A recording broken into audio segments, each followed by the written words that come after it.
Hello, my name is Lucas, this is Bit of Lit, and I'm here to talk about Nation by Terry Pratchett, which is one of his later works and is a fantastic novel, I find. Um, I think it's very thoughtful and asks a lot of great questions, and it's very good as a coming-of-age story. If you're really into that, I would highly recommend it for that reason.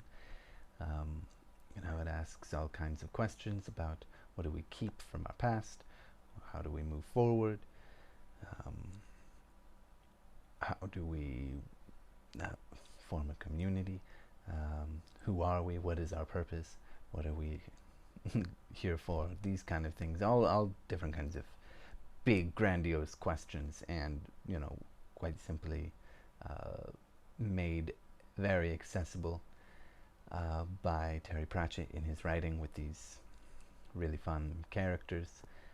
This story is about a young island young man who's not quite a boy, but not a man yet, according to the customs and traditions of his people. He hasn't grown enough to learn the songs that he needs to know, and unfortunately for him, before he can go through these rites of passage, he is alone, left stranded alone on his island, while a large wave comes and sweeps everyone else away. Bringing, of course, this ship, which has one surviving passenger and a parrot. So two surviving passengers. The other surviving passenger is the a ghost child, a white girl from England, who is 139th in line for succession to the royal crown. Fortunately or unfortunately for her, many of the people in line are dying due to an influenza, a Russian influenza. And so she's on this ship largely because Parliament and all of that need someone wearing the crown. They need him to set foot on English soil, and Sweet Judy needs to Sweet Judy has her, and her father is, of course, still alive, so he'll be the king, but he needs to get to English soil anyway. They form a very strong friendship, and slowly but surely, as they learn to communicate with each other and learn to survive on the island, more and more stranded figures come to this island, which is a central point, a locus point, focal point of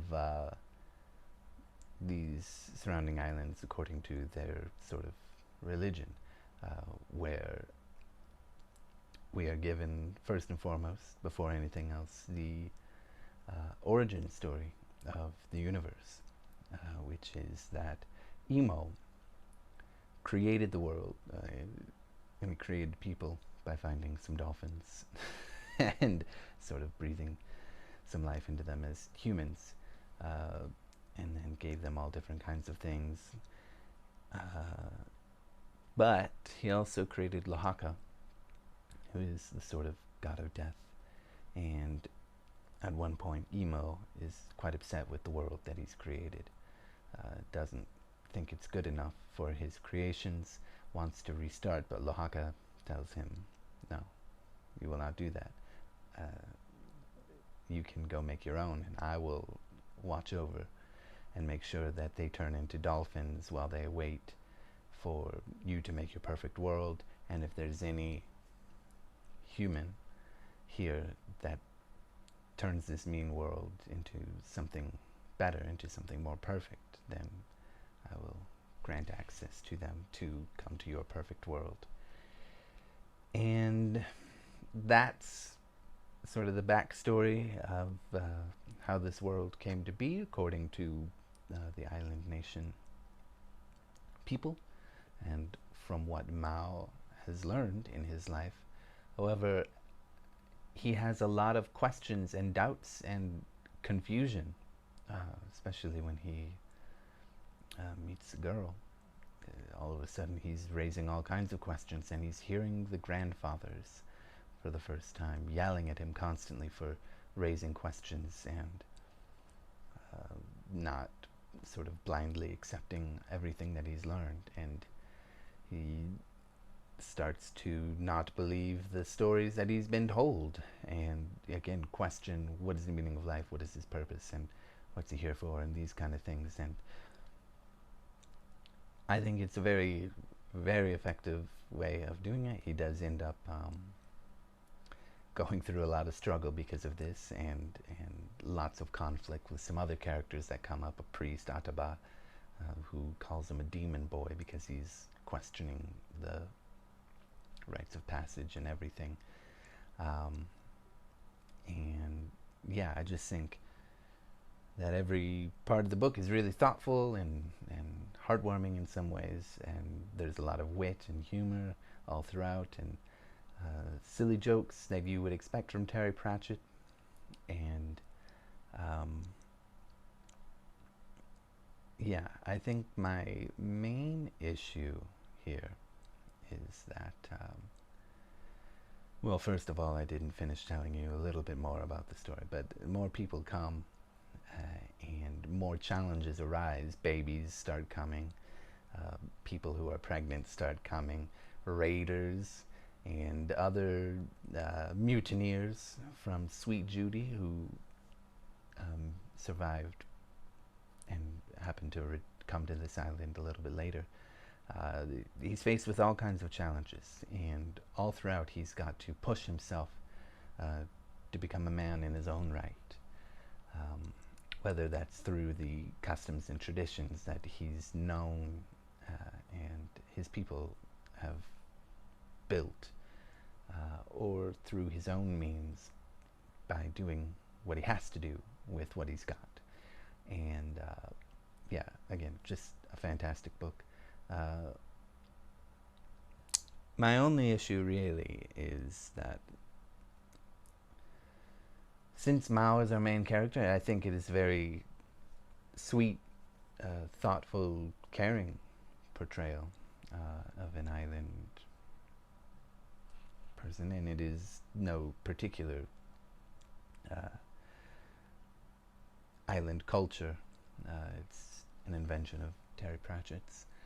I think it is respectful in that sense, but maybe not his story to tell.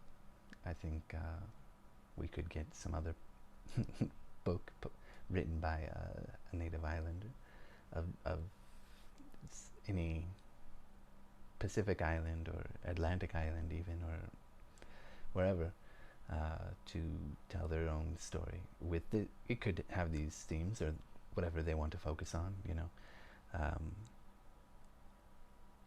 Yeah, I mean, I just think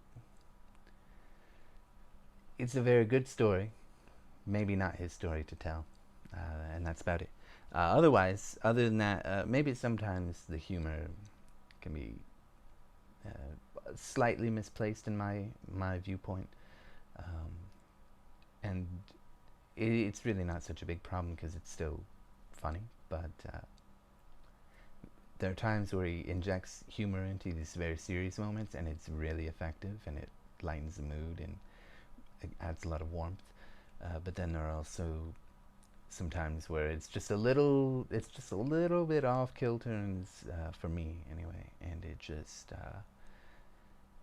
yeah, it feels kind of silly in those moments. But other than that, I would recommend the book. I think it's fantastic. Yeah, thank you.